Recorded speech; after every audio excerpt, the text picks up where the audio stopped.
You know that red gas can you have sitting in the garage? We've all got one. But what if I told you that the simple fuel can might just be the secret reason your power equipment is costing you time, money, and a whole lot of headaches? Oh man, you know this feeling, right? You get out the mower, the trimmer, you pull the cord, you turn the key, and just nothing. You pull it again, still dead. It's enough to drive you crazy.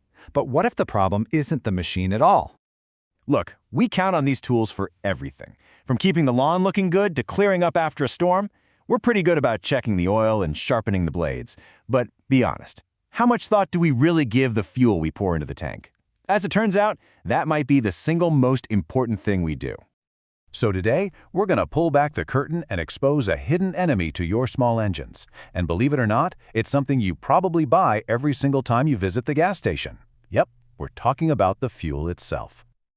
To really get this, you have to understand we're talking about a tale of two very different engines. Your car's engine, it's basically a supercomputer on wheels. It's got all these complex sensors constantly adjusting for fuel quality, temperature, you name it.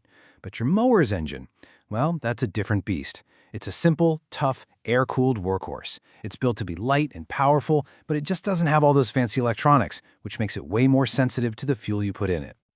And here is our main culprit, E10 gasoline. This is the stuff you get at pretty much every gas pump in the country. E10 means it contains up to 10% ethanol. Now, your car's sophisticated engine can handle that, no problem. But for your outdoor power equipment, that 10% ethanol is exactly what can cause a world of hurt. So, you might be asking, what is it about ethanol that's so bad for these little engines? Well, it's not just one thing. It's actually a triple threat of problems that can lead to poor performance and some seriously expensive repairs. Let's break it down. Okay, first off, ethanol is a really powerful solvent. That means it can loosen up old gunk and varnish that's been sitting in your gas can for years. That stuff then flows right into your engine and clogs up the teeny tiny critical passages in the carburetor. Second, it's a water magnet. The scientific word for it is hydrophilic. It literally pulls moisture right out of the air and into your fuel. And third, it just doesn't last long. Fuel with ethanol in it can start to go bad in as little as a month, turning into a sticky gunk that gums up the whole system. And hey, don't just take my word for it. The big guys, the major manufacturers like steel, they warn about this specifically. Think about it. Small engines often have vented gas caps. They need that to let fuel flow, but it also means they're constantly exposed to humid air, which makes this water problem even worse. And here's what happens next. It's a nasty little process called phase separation. Once that ethanol sucks in enough water, it actually separates from the gasoline and sinks to the bottom of the fuel tank. And guess where the fuel pickup is? Yep, right at the bottom. So your engine ends up trying to run on a nasty, corrosive mix of water and ethanol. It is an absolute recipe for disaster. All right, so we've talked about the science behind it. Now let's take a look at the real-world physical damage that E10 fuel can cause inside an engine. And I'll warn you, it is not pretty. Take a look at this. On the left, that's a fuel filter completely clogged up by all those deposits the ethanol loosened. It's like a blocked artery for your engine. It simply can't get the fuel it needs to run, which is why it sputters and dies on you. And this is what happens when that E10 fuel just sits around for too long. It breaks down into this thick, sticky varnish.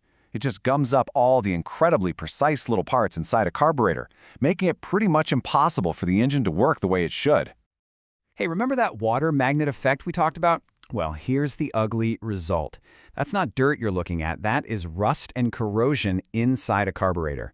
The water that the ethanol pulled in from the air is literally eating away at the metal parts from the inside out. And it's not just the metal parts that are in trouble.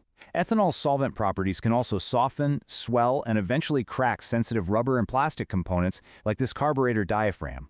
That can lead to fuel leaks and just all-around poor engine performance.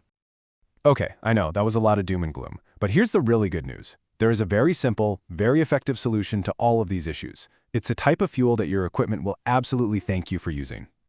It's called REC-90, sometimes known as recreational fuel. It was really designed for things like boats and ATVs, but it's perfect for our outdoor power equipment. The 90 is just the octane rating, but the most important part, the real magic bullet, is right here. It is 100% ethanol-free. I mean, this chart just lays it all out, crystal clear. With REC-90, you have zero ethanol, none. That means water absorption drops to almost nothing, the shelf life is way longer, and the risk of that nasty corrosion just plummets. It directly solves every single problem we just saw with regular E10 gas. So why does all this matter so much? Because choosing the right fuel isn't just some technical detail. It's about protecting the investment you made in all your equipment. And maybe more importantly, it's about saving yourself a ton of headaches down the road. And the payoff for making the switch is huge. You avoid those expensive trips to the repair shop. Your equipment starts up reliably, especially after it's been sitting all winter. It runs with consistent power, and probably most importantly, using REC-90 will absolutely extend the life of your valuable tools. So, here it is, your simple 3-step plan for happy, healthy engines. Number 1, choose REC-90 whenever you possibly can. Number 2, keep your fuel fresh. Don't buy a giant can of it, just get what you think you'll use in a couple of months. And number 3, if you are going to store your equipment for a long time, add a quality fuel stabilizer. It's just an extra layer of protection. So, the next time you go to grab that gas can, just stop for a second and ask yourself this one question. Because the fuel you choose can either be your engine's best friend or its hidden enemy. Now, you know exactly how to make sure it's helping.